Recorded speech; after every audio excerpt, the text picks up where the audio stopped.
What's up mga idol, mayong adlaw kaninyong tanan. Karong adlaw ade mga idol, mag-repair mi og feeder line mga idol.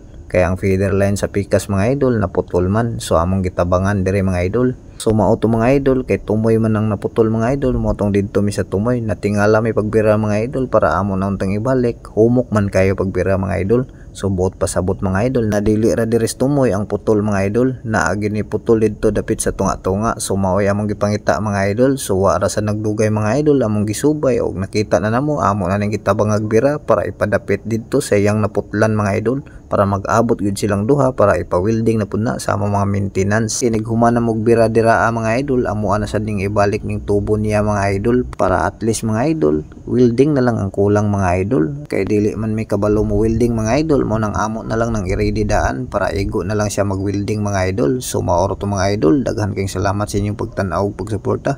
Paki-follow, paki-like, paki-share. Salamat.